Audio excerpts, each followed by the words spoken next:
Welcome to the Flight Club Podcast, a woman's guide to leaning out. We give you a behind-the-scenes look at business launch and growth through the stories of successful female entrepreneurs. Here's your host, Felina Hansen, founder and CEO of Hera Hub.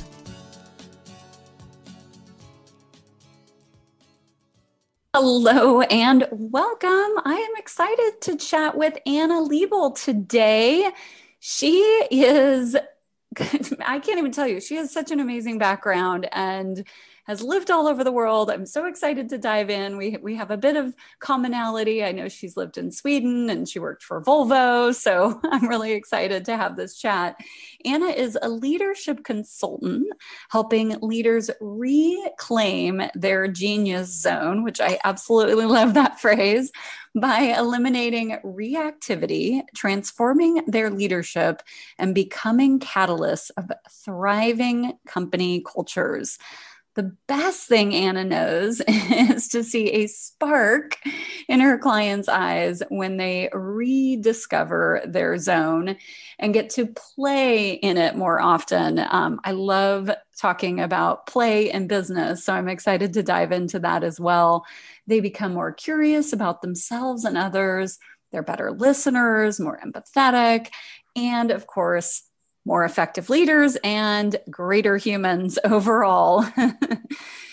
She is also a podcaster, and you can hear more about her conversations about the zone of genius and tune into her Genius Leadership podcast, Overcoming Everything. And that is on every channel imaginable, iTunes, Spotify, etc. So definitely look her up after listening to this interview. Welcome to the show today, Anna. Thank you so much, Felina. And I'm so excited to have this conversation and honored for your, and humbled by your very beautiful introduction. Oh, well, thank you. Thank you. Well, I'm excited to dive in. So I have all kinds of cheat sheet notes here, but take us back. Where are you originally from? Talk a bit about some of the educational choices you made early on and, just really wind us through your career path. We'll start there. All right. If we start from my education, then I'm Ukrainian, and that's where I got my bachelor degree in computer science. And I've chosen computer science because my favorite teacher in school was math teacher. I really loved her approach to teaching us, and because of that, I enjoyed it. And it was just my zone of genius at school, so to say. And I thought, okay, what can I do something applicable with math? And then I came up with, okay, maybe computer science is a good way to go. And that's what I did. Can I pause on that real quick, Anna? Sorry to interrupt, but in the Ukraine at that time, was that just completely the norm for girls to, go into computer science? I only ask because, it's only up until recently in the US that there's been more momentum around that. It's a very good question. And for me, it was actually surprising. We were around 50-50 in my program in my year. And maybe it was because of the university itself that it was a bit more, it was mainly humanitarian directions and programs there. But yeah, even in the computer science, we had a lot of girls. And I actually never reflected on that before, so that's very interesting that you asked that. That's good. I'm so glad to hear that. That's amazing. We're behind the times here in the US, obviously. Yeah, well, there are good and bad things everywhere, right? So, and after my Ukrainian education, I just wanted to test the education somewhere else in Europe and see how it can work in a different way.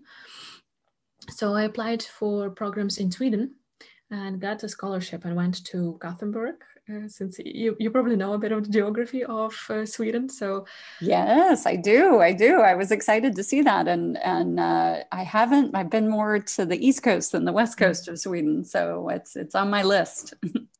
Yeah, it's a beautiful place and has its soul, and it really gets in the heart of many people. So I spent 2 years studying my master's in international project management in Sweden. Actually 1.5 years with a half-year break in England, where we had one term, which was part of our program. And I really fell in love with Gothenburg and decided to stay there. Got a job with, as you mentioned, Volvo Cars. That's where I did my master thesis, and they offered me a job by the end of my master thesis. So I stayed there, started working, worked with project management. At some point became a consultant with that. Moved a couple of industries, tried to dip my toes in different ones, and started building a family. And then with my family, we decided to move to Iceland because of my husband's job. So that's where I'm currently and running my own business. Baby business in comparison to yours. I love it. I love it. That's amazing. So I want to just kind of pause on, or reflect on, maybe is a better way to say it, the experience you had, packaging engineer, designer, system project leader. You wore a number of hats in the corporate world, the corporate environment. What are some of the things that you reflect on through that experience, Anna, that maybe you bring into, I'm sure there's a lot, your current business in regards to leadership development? I think one of the most important things for me is that I can speak the language of my clients. Quite often my clients are from the tech or engineering background. They work with either project management, product development, or they run the company, but they have a lot of engineers and tech background people in their teams. And just today, actually, I had a conversation with one of my clients, and he said that it's so good to talk to someone who understands your language and your struggles. So just dipping my toes into different industries, and he just said wearing a lot of different hats helps me understand put myself in their shoes, let's say, and that really helps us build a trustful relationship, so that they can open up and talk to me about the things that they have never talked about before. That's awesome. And was any of that experience, Anna, anything, even examples that, I guess where I'm trying to get at is I talk to a lot of entrepreneurs, and, it was an experience in their prior, oftentimes corporate career that really influenced them and made the decision for them to launch their business. Oftentimes, unfortunately, it's a lack that they saw, maybe a lack of great leadership at the corporate level, and it inspired them to then, build something better and try to go back into corporate and make that world a better place, so to speak. Does that resonate with you at all? Was there anything related to that? And if the answer is no, that's completely fine. I'm glad that it's fine with the no answer, because that's my case, actually. I totally, I've heard a lot of those stories as well myself, Elena, as you're talking about, that people are going into entrepreneurship because of that dissatisfaction. But for me, it was more seeing the opportunity and actually getting more aligned with what I'm passionate about, what I'm committed to, and how I want to build my legacy. So in the project management world, which is both my education and my professional corporate experience, I enjoyed the people part most of it all. And talking about the engineering part, I handled it okay, but I was losing interest about it. So it was happening quite interesting. Again, sorry to interrupt here, but it's interesting to me, I guess, in regards to this tandem between, and I love the fact that you have this background, you have this math and science and engineering background, and you are so passionate about building better leaders and being able to straddle both of those worlds. You spoke about this client that said, you speak my language. Do you find yourself, being drawn to helping other, folks in that engineering and that tech field because of that? Absolutely. I've seen their pains, both through going to those situations myself and seeing my colleagues, peers, other managers and leaders, and just seeing that a lot of leaders are not equipped with things that I maybe have a bit more naturally, or tending to enjoy more, exploring more, like curiosity and trying to understand the other people. You can call it emotional intelligence or empathy. So I'm very interested in those areas, and that was helping me. But I saw a lot of people who are amazing at what they do from an engineering point of view, but they were never taught and never educated in the human part of the project management or of management in general, so the leadership part. And I felt like that's a shame, and that's a lose-lose-lose situation. And actually research is showing that managers are getting some official leadership education or training on average 13 years after they start leading people. Oh, geez. Yeah. A lot of folks just kind of get thrown into these positions and they have no background or experience in that. I do want to ask, I want to spend some time on your business and what you do and who you serve. But a few questions along that path. I can't help but notice you worked for a company for about a year, AstraZeneca, there in Gothenburg, in the news quite a bit here. Yeah. So I'm not going to go into that because that's, we're in the middle of COVID right now, and there's just so many conversations around, what's happening in the pharmaceutical industry. But I want to kind of move us towards your move to Iceland. I mean, you've lived in many places. You've experienced a lot of cultures. I see that your daughter speaks many languages, as I'm sure you do as well.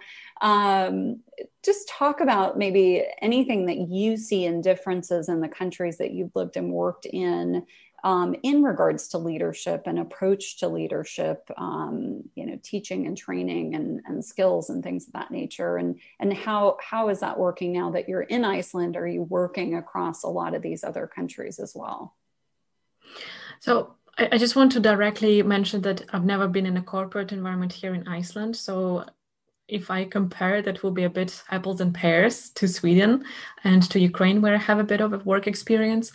So when we moved here, I was on maternity leave first, and then I started my own company. And what the leaders whom I'm meeting now are also different kinds of leaders than what I've met back in Sweden, because in Sweden it was a corporate leaders. Here I'm more into the startup community and more in the small companies. So it's quite a difference there. So whatever differences I see, I wouldn't bet that it's culture differences. It could be also the industry they're in or type of business. But what I see in general is that here there is no kind of, again, this well-outlined path how to become a leader. And what do you mean by that? Is that something that you feel like, is not taught at universities or is just not part of the culture of some of the companies there? Exactly. It's mainly that it's not taught. And again, when we tap into the statistics from global 360-degree assessments, that it's quite typical that leaders are not getting any education. It's just that here I was seeing it more. I was more exposed to that. Back in Sweden, I was in those huge companies that kind of were old and structured enough to get some kind of leadership training. But again, those leadership trainings are often some things that people get into one day every half year or so, or it's a 3-day intensive. And the problem with those that I see, those educations, is that you don't get to practice the things that you learn. So you get something on paper and you might think it all makes sense, but then you go back to your workplace and you need to lead people.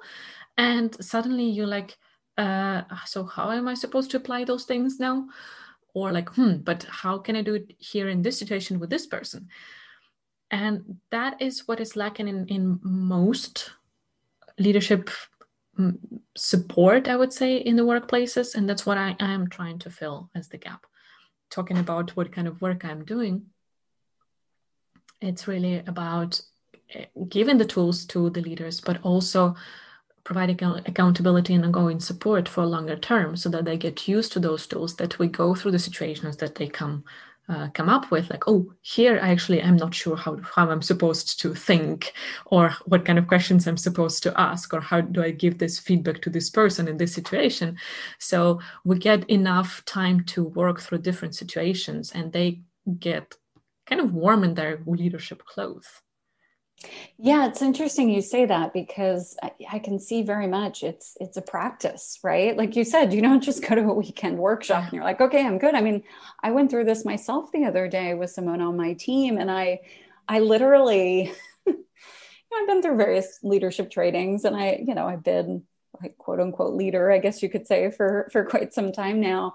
But I honestly thought for a second, and I was like, I need an app for this, right? Like I need something on my phone where I can like quickly pull up like little flashcards or something and be like, okay, here's the situation.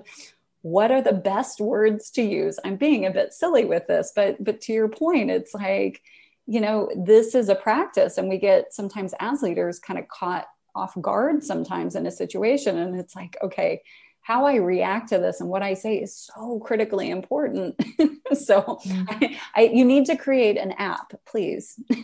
I just wanted to say, I don't think it's silly, Felina. I think it's more that everyone listening, if you feel like you want to go on another venture, here is a great business idea, some kind of leadership support at your fingertips. Exactly. Someone should do it. It won't be me.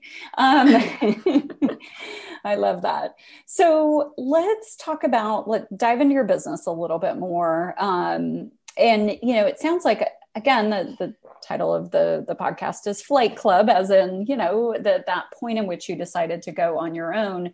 It sounds like, I mean, you moved to a different country, you had your daughter. Was it a simple decision for you, Anna? Was it like, okay, I'm going to do this, I'm going to, start my own business, or was there any conflict around that? Yes and no. Well, actually, when we were moving here, the plan was that I would actually go back into employment, or my thoughts were, because I'm passionate about travel industry as well. I've had a project that I've been doing as a volunteer with my home country, Ukraine, trying to develop the tourism in the country. And at the same time, it was a project with a social impact. So we were visiting the schools in smaller towns and the villages to bring the world, so to say, through the tourists to the school kids. And we were talking about the education, choice of profession, about learning languages, and so on and so forth. And I really wanted to develop that into a business, a travel business. And I was thinking Iceland is really booming with the travel industry. So that's a good way for me to get myself into the industry and get all the inside knowledge and then apply it to the business idea that I have. But then the more I was sitting at home with my daughter, the more I was checking the positions and the companies and talking to potential employers, the more I understood that something is not aligned there with my values, how they're treating the employees quite often. It's a lot. I'm not saying it's everywhere like this, of course not in Iceland, but a couple of companies made me a bit cautious about trying to get the quick buck, so to say, through the tourism, because now it was on the peak just before COVID. And that just didn't feel well to me. And at some point, it was just a chain of things together, and that made me think, okay, I will actually start my own. And I registered the company, and I decided to do both directions, the personal development coaching or leadership development or leadership consultancy, and the travel one. So for the first couple of months, I was working on both, and I was spreading myself too thin. I understood that I really need to focus on the consulting part first to start bringing in the revenue and supporting myself, and then go back to the travel industry, but I couldn't let it go.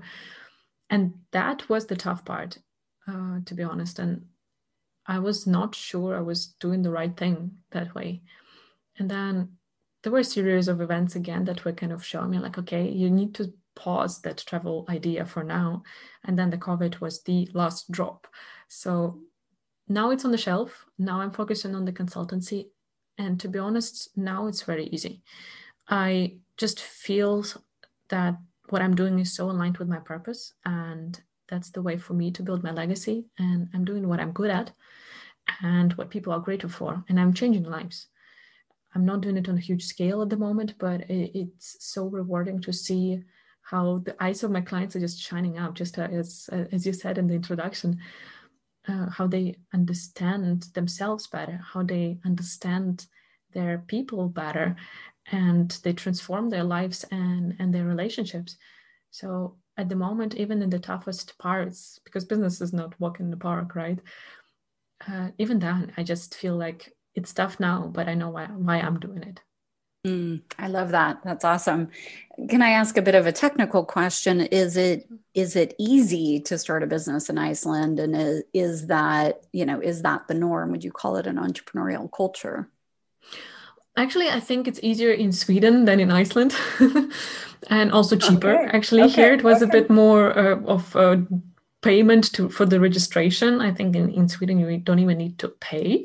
Never started a company, but that was my impression from what I was checking before. But it was okay. I did get a help from an accountant to fill out the papers because they were all in Icelandic, which is not one of those languages that I do speak yet. But apart from that, it was quite okay. It was quite straightforward, doing some paperwork, applying, and then within a couple of weeks, I got the registration number. And do you see that as a movement in Iceland, as it is in some other countries? Are more and more people turning to entrepreneurship? Felina, I haven't been here for that long to see the trends that much, but I do see quite a big startup scene. There is quite a lot of innovation going on in the tech industry, in some food industries like fish industry, which is quite big in Iceland, right? But as well, tech and tourism. Of course, now tourism is a bit on hold. Yeah. But there are quite some clusters and startup innovation labs and so on, and accelerators. So there is quite some movement here. That is great. Well, I know Iceland is on my bucket list for sure. And to your point, I feel like everybody I know has been to Iceland except me. Oh, no, I still have a lot of people I talk to a lot of people who have it still on their bucket list. Okay. All right. I'm not the last one to go to Iceland. Oh my goodness. Well, Anna, I want to kind of wrap up part of our conversation with maybe an illustration, an example of a client that you've worked with maybe over the last year or so that, there was a particular breakthrough, or you really, something that really struck you that was impactful in the work that you're doing. And I know I'm just throwing that out at you, but does anything come to mind that might illustrate this? Actually, too many examples, so now I need to struggle to pick one. I think one was it was a bit more of an unusual case where I was hired by one of the managers for his team, and so those who wanted to be coached on his team did that. So it wasn't a must. It was more a benefit that he was offering to his employees. And one of the managers under him, whom I was coaching, is a very appreciated part of the team, and he's doing a great job. And actually what we focused during those months that we worked on was his personal relationships, his family, and his parenting role. And the transformation was in him understanding that he's done enough. And that was a very big thing for me to see, that he was really struggling in the beginning to feel like he is a good parent, and how by the end of our work together he was saying they're good. My guys are my kids are, they're happy, and I've done my part in making them happy and equipping them to stay happy, and now it's not my work. I'm here to support them, but it's not my responsibility anymore to keep them happy. And it was just so much ease in him talking about that and towards the end, that he has seen all the beauty that he has created in their lives and stopped beating himself up for some goals that he that didn't need to accomplish in a way. He was just coming up with some things to beat himself up, so to say. And he has seen that it's totally unnecessary. And he started just relaxing with him and trusting the process more and trusting himself more. I love that. And such an illustration of how we show up as whole people, right? At work. Yes. We are parents, we are, daughters and brothers and, community members. And so that's really lovely that his manager, allowed you to, have those conversations, right? It's not just about work, it's all the other things that are affecting us, and how that can affect how we feel in general, which then of course translates into the workplace. Absolutely. I just, for my podcast, I did an interview with a fellow coach the other week, and she was given one of the tips in the end. And she said, remember that you are or think about yourself as an ecosystem. And I really love that idea that you are an ecosystem. And if you want to perform well at work, you really need to remember that the other things, that you can't drop them completely. You can't ignore them and just put 150% of yourself into work. Yeah, I like that. That's a great illustration. Absolutely. Well, Anna, what are some of the things that you're excited about in the upcoming year as it relates to your business? Hopefully, I'm sure travel will come back on the scene here, maybe in the next, let's hope soon. So perhaps that will be woven back in. But specifically with your business, is there anything, you're obviously growing your podcast, anything else that you're working on? The podcast is a great journey. I'm having a blast with it. It's really my jam and the way I enjoy creating content, valuable content. And I'm really appreciating all the feedback that I'm getting about it, because that's the journey that we're doing together with my listeners and my guests. So this is one of the things that keep me most excited nowadays. And at the moment, I'm having a couple of discussions with the startups about the new potential new clients about the work together, where I will be both coaching the leader and the team. And that keeps me super hyped, because there I can create give most value, provide most value, because I can see different parts of the story, so to say, and I can help people on the different sides of the conversations and guide them to better understanding of each other, greater synergies, and more productive or more effective collaboration. Awesome. I love that. Well, talk about how our listeners can get in touch with you. Obviously, the Genius Leadership Podcast. Please follow Anna there. You're also in Clubhouse, I saw. I'm relatively new to Clubhouse, so enjoying that very much. What's the best way for folks to reach out to you, Anna? So as you said, Felina, the podcast is one of the platforms if you want to listen to more conversations about genius leadership. I'm mostly on LinkedIn. That's my playground platform. So you can find me there by my name, Anna Liebel. And as you said, I'm on Clubhouse also from very recently, just around 1 week ago, and enjoying that. So I will be more and more on that platform. So those are the ways to reach out. Love it. Awesome. Well, thank you so much for your time today, Anna. Thank you so much, Felina. You're doing a great job with this podcast, giving the opportunities for us to share the stories with each other and learn from each other. Thank you for joining this week's episode of Flight Club, sponsored by Hera Hub. We look forward to sharing more success stories with you soon.